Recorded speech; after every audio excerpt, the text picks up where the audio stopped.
They've braved the weather, they're wearing orange, and they've stopped the traffic. Extinction Rebellion have arrived in Liverpool. Extinction! Rebellion! Extinction! Let's get this road blockage! This weekend, Extinction Rebellion occupied the Man Island Road by the Strand in Liverpool. They demanded the government takes immediate action over what scientists, doctors and the UN are calling a climate emergency.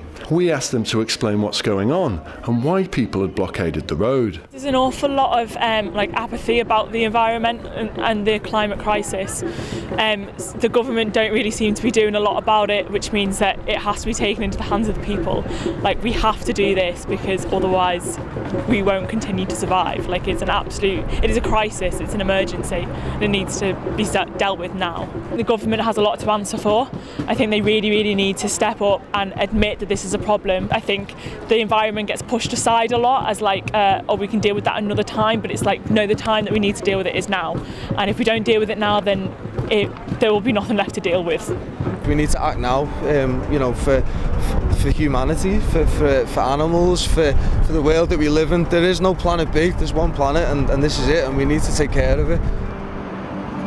Although Extinction Rebellion had blocked the road, it wasn't all shouting and demands. In fact, imbuing the spirit of Liverpool, this protest was quite the opposite.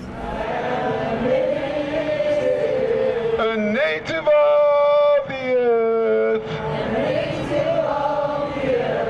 So I think one of the things that Extinction Rebellion is really good at is that we're not just creating kind of angry protest spaces. So a lot of people wouldn't walk past and necessarily know that this is a protest. We've got music and poetry going on, we've got free food, we've got craft, we've got a tea stall, and it's all free. So I think that draws people in because it's not a space that feels kind of aggressive or unfriendly, and then you can have conversations with people, because most people really are worried about the climate crisis. There's so many people that I speak to who aren't necessarily active in an environmental movement are really worried about it. Although free food and entertainment were provided, the message being communicated couldn't be more serious. To solve this problem, there needs to be unprecedented societal change. And I think it's a really scary thing to try and comprehend that we can't continue to live the way that we live. I think it's patently obvious that we cannot take the very fundamental changes that we need to make without regulation, without our governments playing a leading role. When I was younger, people of my generation, the fear we had was nuclear weapons. That threat is still around, but that same fear is now gripping the young generation of today, and it's up to all of us, including my generation, which is partly responsible by doing nothing about the climate. It's up to our generation to come along and join in with the younger people and do something about it, and make our government bring in policies which will make real change to the carbon emissions that come out of this country. With climate awareness growing around the world, I asked what was leading the change in the public's conscious.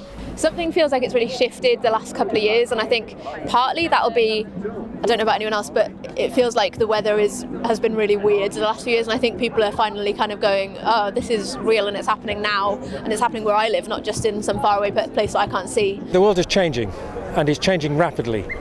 You could put it on a trite level, which is we're now noticing every summer it's getting hotter, it's getting a lot wetter. Now, why is that? So I'm not a scientist, but my understanding of the science is that it's pretty catastrophic. The IPCC report, the big UN report that came out in 2018, said that we had probably 12 years to make really drastic cuts in our emissions.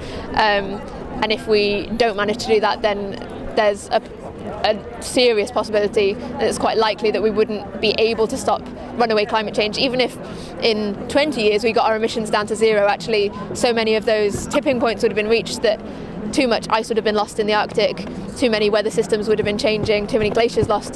That means that it just gets hotter and hotter anyway, which means food insecurity, war shortages, mass migration, probably warfare over water and food resources, and doesn't really bear thinking about. And I don't feel like I can sit by and let that happen without at least coming and sitting in a road. As the rain subsided, members of the public joined in the roadblock and got involved with the protest. I asked one of the rebels how he felt the event had gone. It's been an excellent day. We've had the great communications with the police. The roadblock went great. We've got people who have signed up from XR that have never even really heard of us before. So we've got loads of new members, and the general public as well have got involved. They've been really supportive.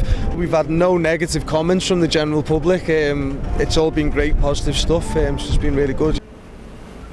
To finish the day of action, rebel organisers led a funeral procession and invited the ever-growing crowd to take part in a die-in that represented the threat of extinction we currently face.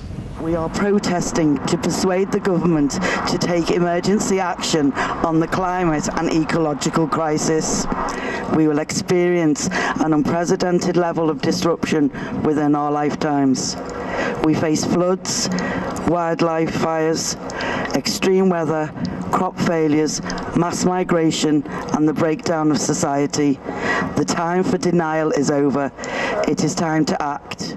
As Extinction Rebellion protests take place throughout the UK, organisers say these demonstrations will continue until the government takes real action on the growing climate emergency.